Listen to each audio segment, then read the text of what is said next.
The sixth weekend of Yellow Vest protests are winding down, but the pro-national movement isn't just taking place in France.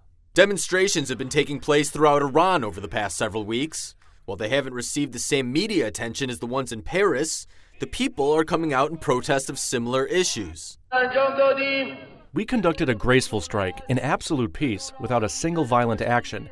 The beauty of our strike influenced the people of our city, including traders, students, and teachers, to join us. Just like France, truckers, farmers, and blue-collar workers have taken to the streets to show their discontent with the Iranian government.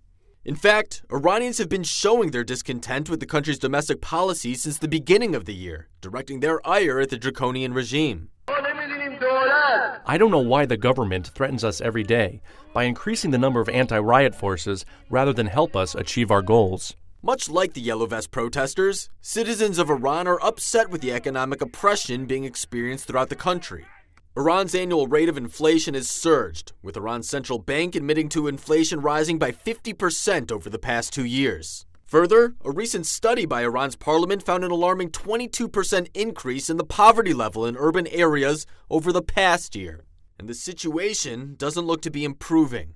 The country's unemployment rate is currently 12% and rising, with the Iranian government's chronic inability to create jobs. The country's parliament found the hardships, specifically among young people, could, quote, give rise to a crisis unless the Iranian regime makes major reforms. We believe that the democratic alternative, the National Council of Resistance of Iran, will defeat the mullahs' religious fascism with the support of the people of Iran. Iran continues to pour extensive resources into the country's costly operations in Syria, while funding Hezbollah militant groups, therefore garnering opposition from other Iranian organizations. The regime carries on with its nuclear and missile ambitions. It is posing a threat to the world by resorting to terrorist plots in France, Denmark, the Netherlands, and the United States. Meanwhile, the country has responded to the people's demands, with mass arrests, extensive containment efforts, and pervasive censorship. With the Iranian people slowly waking up to the idea of economic and civil oppression in their country, the question becomes, what action, if any, does the U.S. take?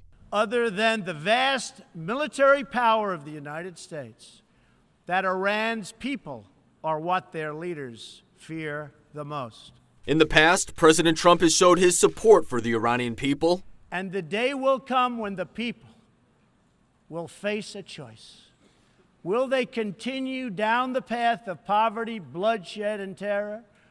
Or will the Iranian people return to the nation's proud roots as a center of civilization, culture, and wealth? However, with recent announcements of the withdrawal of U.S. troops from Syria and Afghanistan, it appears foreign intervention is not an option regarding Iran, at least not from a military standpoint. Alex Salvi, One America News. Want to see more videos like this? Click on the link below and subscribe to One America News on YouTube, and call your cable provider and kindly demand that One America News is added to your lineup. Call and subscribe today.